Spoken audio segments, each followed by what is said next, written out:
Bon meilleur matin. J'avais envie de te parler ce matin de la loupe.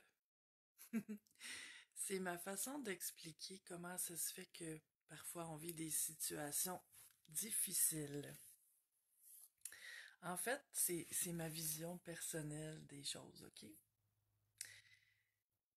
La façon que je vois ça, c'est que on a tous des comportements qui font en sorte que, bon matin Isabelle, qui font en sorte que, bon matin Chantal, bon matin Audrey, qui font en sorte qu'on se respecte pas, qu'on s'écoute pas, qu'on s'aime pas de différentes façons. Bon matin, Suzy.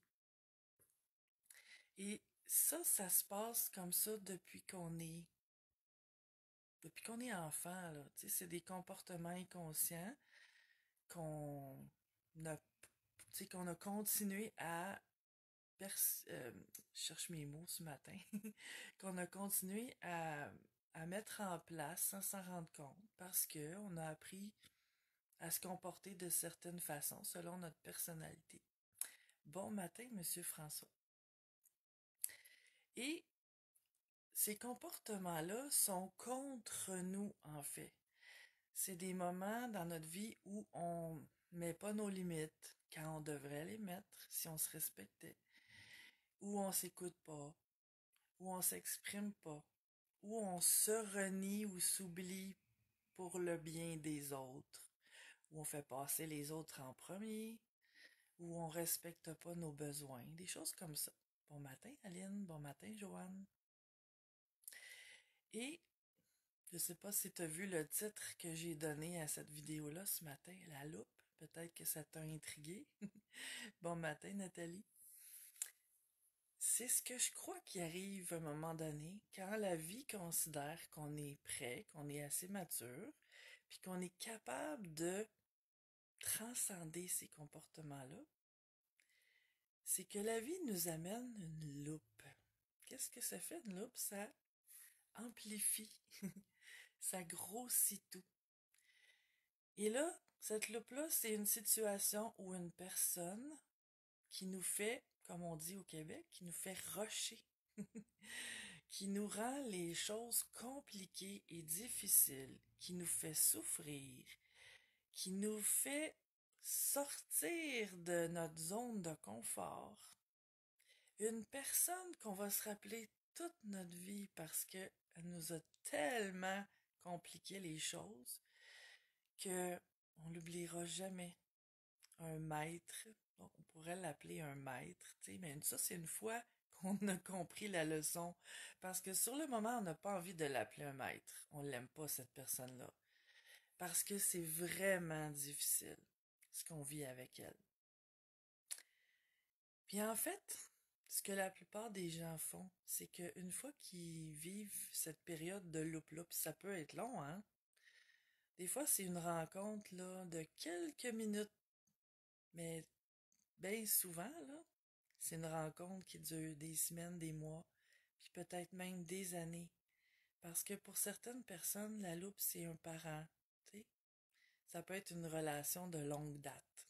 Pour certaines personnes, ça peut être un conjoint, une conjointe, ou un employeur ou un employé avec qui on travaille. Tu sais, ça peut être n'importe qui dans ma vie. Mais le fait est que la plupart des gens, quand ils rencontrent ce genre de personnes-là ou de situations-là, le vivent comme une victime. Bon matin, Pauline. Parce que cette personne-là vient me faire subir quelque chose. Au niveau humain, c'est vraiment ce qui se passe là. Cette personne-là me manipule, me manque de respect, m'écrase, me harcèle, me fait de la violence.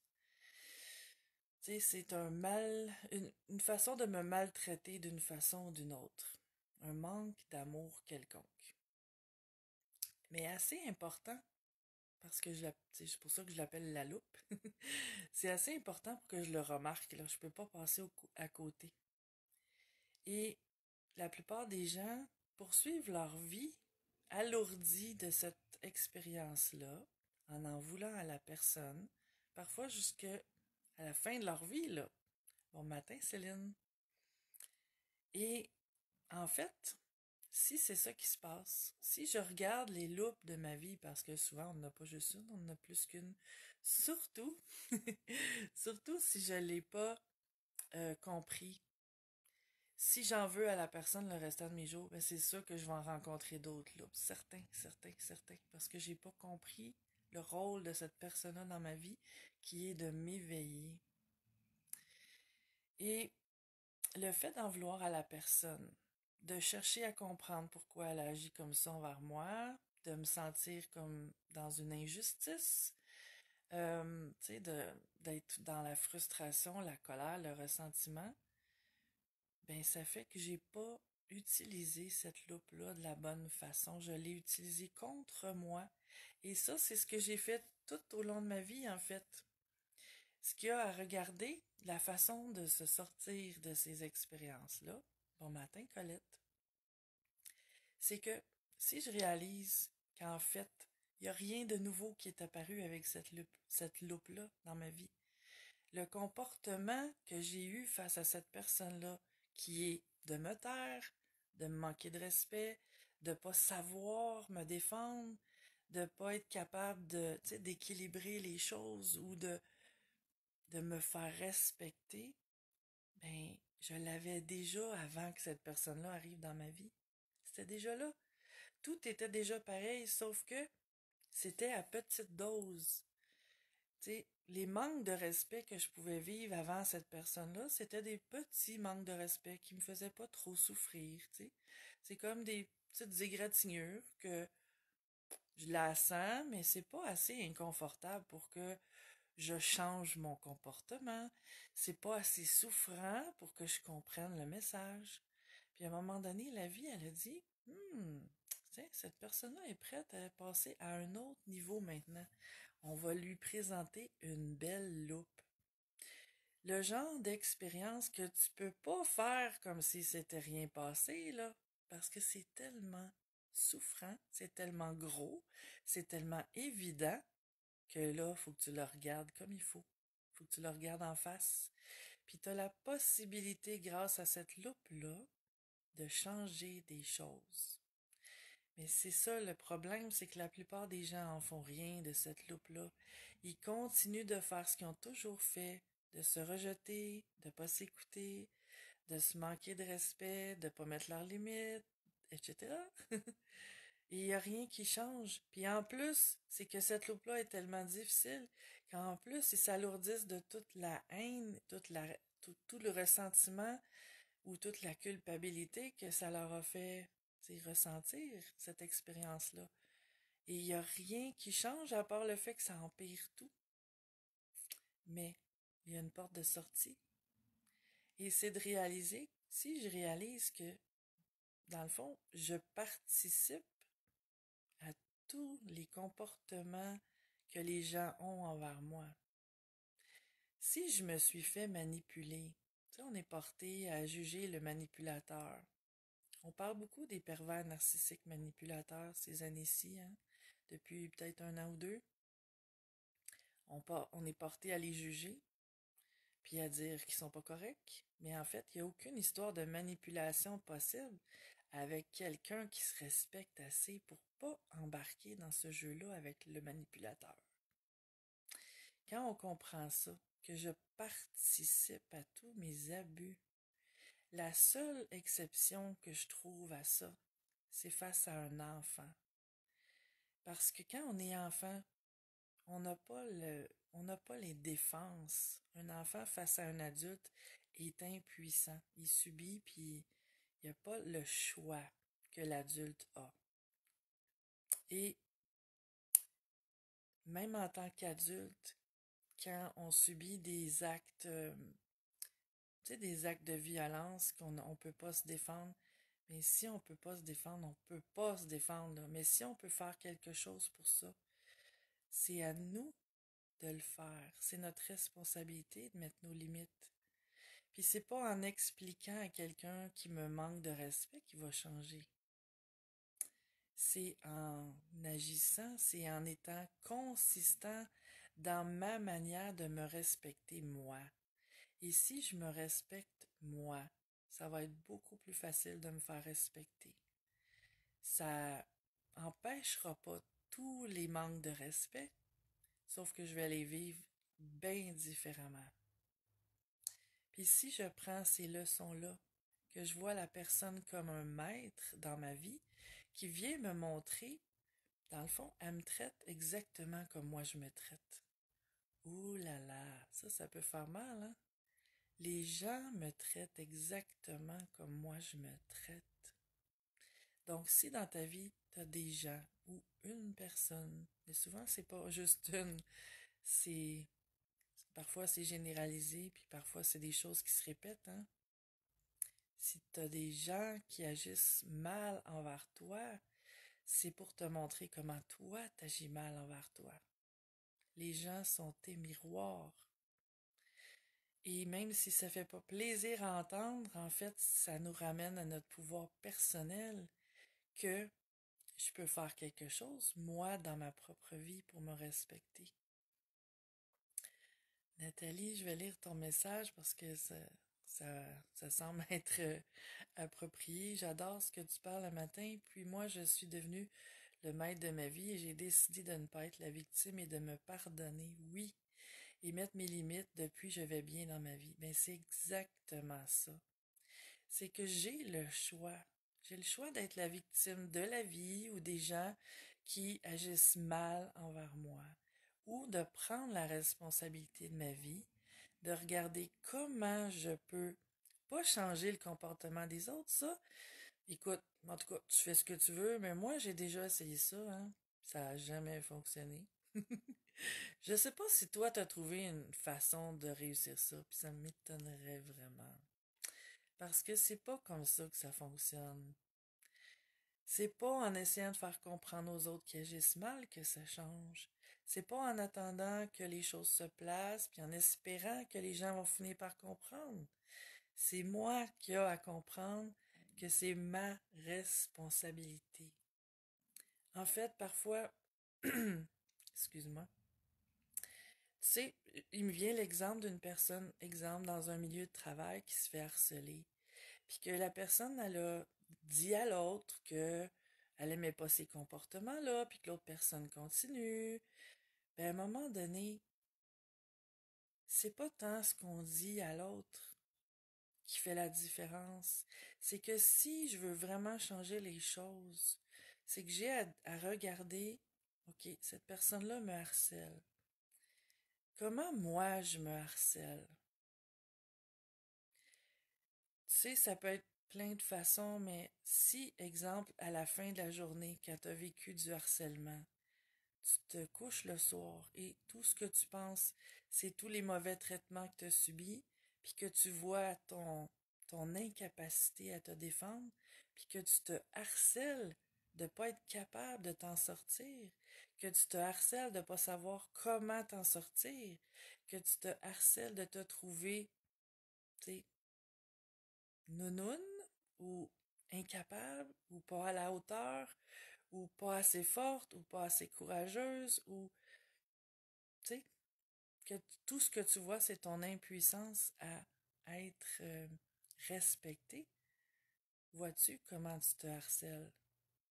Si tu changes ça puis que tu trouves en toi la force de tu sais de te promener la tête haute, d'assumer qui tu es. Puis c'est pas les mots qu'on dit, c'est l'énergie qu'on projette. La journée que tu vas comprendre ça, puis que tu vas arrêter d'être ton propre ennemi, puis que tu vas t'aimer, te respecter, même si t'es pas toujours capable de gérer comme t'aimerais gérer, mais que tu réalises que tu fais toujours de ton mieux, puis que tu vas aller chercher des outils pour te renforcer intérieurement. Oui, c'est ça, Isabelle. C'est vraiment prendre la responsabilité de sa vie. C'est pas ce que je dis, c'est pas ce que je fais qui fait la différence, c'est ce que je vibre. Et dans des situations où j'ai vécu ça dans ma vie, il y a eu une fois où j'ai senti que cette fois-là, je pouvais pas fuir. Je pouvais pas, fallait que je fasse face. Et j'étais devant un homme qui était plus grand que moi, puis qui me pointait l'index à 1 pouce du nez en me menaçant, tu sais, en essayant de me dominer comme ça, puis en me gueulant après pour que je plie. Puis à l'intérieur de moi, je me suis dit, non, je, je suis forte, je suis plus forte que tu penses. Puis je me suis vue plus grande que lui. Puis j'ai même pas eu à parler. Dans mon attitude intérieure, je m'amenais à ma puissance, à ma force. Puis que peu importe ce qu'il faisait, peu importe ce qu'il disait, je, j'étais plus forte que lui. Puis je l'ai regardé dans les yeux en continuant à me répéter ça à l'intérieur de moi. Tu sais, tu me domineras pas parce que moi je suis le maître de ma vie. C'est pas toi qui vas avoir le dessus sur moi. Puis après pas très longtemps là, il s'est rendu compte que mon énergie se laissait pas faire par la sienne. Il s'est rendu compte que son manège fonctionnait pas. Ben ça a pas pris 1 minute ou 2, je sais pas, c'est difficile à évaluer le temps, mais il est presque parti en courant parce que il voyait que ça fonctionnait pas, puis il voyait qu'il était pas, il arrivait pas à me dominer. C'est comme ça qu'on peut s'en sortir. C'est pas de chercher les bons mots, c'est pas de chercher à faire comprendre à la personne, parce que la personne comprendra pas.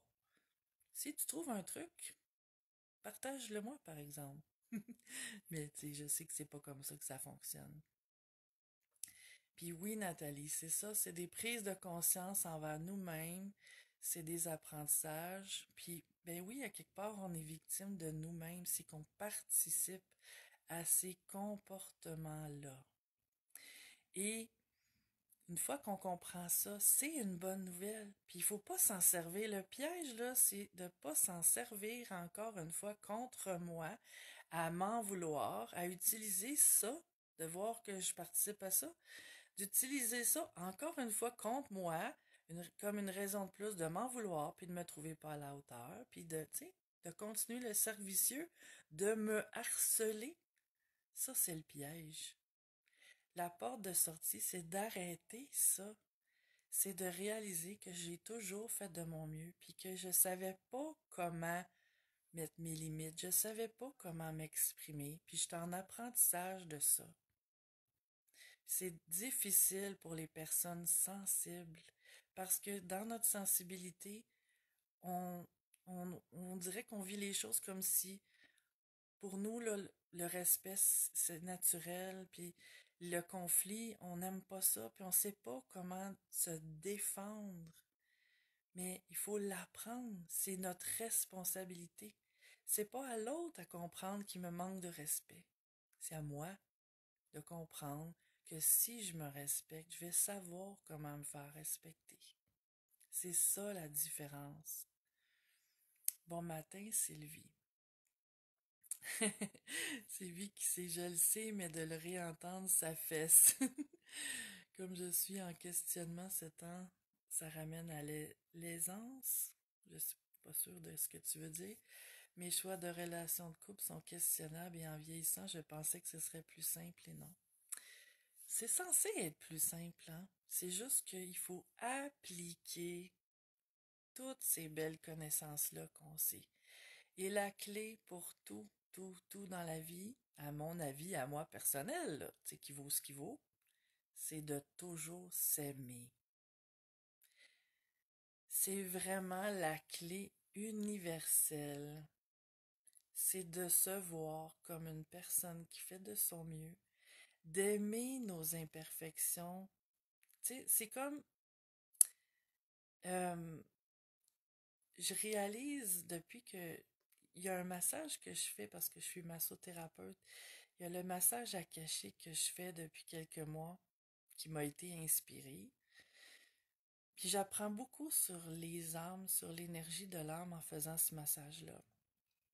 Et ce que j'en comprends, c'est que les âmes sensibles, là,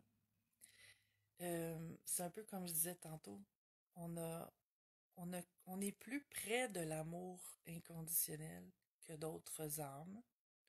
Je dis pas qu'on est mieux, là. Il y a aucun être humain qui est mieux qu'un autre. On agit juste à partir de motivations ou d'énergies différentes. L'intention est pas toujours la même. Et les âmes sensibles, on est beaucoup plus tourné vers les autres que vers soi. C'est le contraire des pervers narcissiques manipulateurs qui sont tournés que vers eux et pas vers les autres. Mais on a à s'apprendre les uns les autres. On a à trouver l'équilibre parce qu'il y a un ni l'autre qui est mieux là. C'est pas mieux d'être égoïste et c'est pas mieux d'être altruiste. Les deux font des dommages. Les deux sont pas dans l'équilibre. Et en fait, euh, j'ai comme compris aussi que les âmes sensibles, c'est comme si on a un espèce de souvenir un peu plus frais, peut-être pas conscient, mais de c'est quoi être une âme. Une âme, c'est pur, c'est parfait, c'est dans l'amour inconditionnel, la paix, l'harmonie, c'est illimité. Puis là, on s'est retrouvé dans un corps humain, imparfait, limité, aux ressources limitées, aux connaissances limitées, à l'énergie limitée. C'est difficile. C'est difficile pour un être illimité de se retrouver dans des limitations partout, de toutes les façons possibles et imaginables. Puis j'ai compris que ça amenait dans nous, dans l'humain que nous sommes, un besoin de perfection immense. Comme si on essayait de redevenir l'énergie de cette âme-là qui est parfaite, en essayant de ramener l'humain dans la perfection, mais on rencontre toujours toutes sortes de limitations. Puis en fait, on a à accueillir les imperfections de l'être humain parce que, comme j'explique aux gens à qui je fais le massage, parfois, c'est que si on était venu s'incarner dans l'humain qu'on est pour vivre la même expérience que l'âme, d'être illimité, amour inconditionnel, tout est beau, tout est parfait, à quoi ça servirait d'être venu s'incarner ici? C'est comme si j'allais en voyage dans un autre pays pour vivre exactement la même chose que je vis ici, puis d'avoir le même paysage, puis les mêmes gens, puis les mêmes situations. Ça fait pas de sens. Pourquoi j'irais ailleurs? Je vais rester ici. Mais c'est pareil. On est venu ici pour expérimenter autre chose, pour s'enrichir de toutes ces expériences-là. Merci Isabelle qui dit merveilleux comme massage est tellement libérateur. Si vous avez la chance d'essayer, allez-y. Je te remercie. Je me sens tellement mieux depuis que j'y suis allée. Ben merci encore Sophie. Ben merci Isabelle, c'est touchant, merci. Puis Sylvie qui dit voilà, tu l'as dit bien, s'aimer et trouver l'équilibre, reconnaître ses forces et ses limites, un travail au quotidien. Le couple égale trois, toi, moi et nous, toute une expérience. Oui, oui. Puis tu sais, si on était seul sur une île déserte, des fois on vit des choses difficiles puis on se dit ça, hein, je m'en irais. Mais c'est pas seul qu'on prend les choses, c'est à travers les relations. Parce que les gens nous rendent ce service-là de nous montrer nos zones de manque d'amour envers soi. Quand on utilise ça, on grandit. Puis on grandit dans l'amour de soi. Puis l'amour de soi, c'est pas de l'égoïsme. Parce que quand on est une personne sensible, c'est pas possible de rejeter les autres. C'est quelque chose que je pense qu'on porte en nous en étant créé, ça. Tu sais, l'égoïsme ou l'altruisme. Une personne égoïste doit apprendre à penser aux autres, à considérer les autres. Une personne altruiste doit penser à elle. Mais une personne altruiste, elle peut pas rejeter les autres parce que c'est pas dans elle. Faut juste qu'elle apprenne à s'inclure dans l'équation. et pas vivre pour l'autre et pas projeter toujours son énergie à voir comment elle pourrait rendre les autres heureux, mais surtout à se respecter puis mettre ses limites. Chaque personne qu'on rencontre est notre miroir, puis quand on a une loupe qui se présente dans notre vie, c'est une occasion de s'aimer. La vie me fait juste me montrer dans des gros plans évidents pour qu'enfin j'en fasse quelque chose. Qu'est-ce que je dois ajuster en moi pour plus vivre ces comportements-là? Parce que imagine si tu t'aimes à 100%, si tu as confiance en toi à 100%, est-ce que tu crois que tu peux vivre une quelconque histoire de manipulation ou d'abus ou de... Est-ce que tu peux souffrir de manque de respect? Parce que tu peux en vivre. Les gens peuvent continuer de te manquer de respect, mais est-ce que ça va t'affecter d'une quelconque façon si tu t'aimes à 100%? C'est vraiment la clé. Je t'invite à ce chemin-là aujourd'hui. Puis si tu as besoin d'aide, c'est à ça que ça sert le coaching, hein? Même les sessions de tarot évolutif, c'est pour éclairer ces zones-là, pour pouvoir passer à autre chose. Puis oui, les massages que je fais aussi, c'est des massages de conscience. Si tu restes pas trop loin de la ville de Granby, au Québec. Mais, puis il n'y a pas juste moi aussi, il y a plein d'autres personnes, mais c'est un chemin que parfois on a besoin d'aide.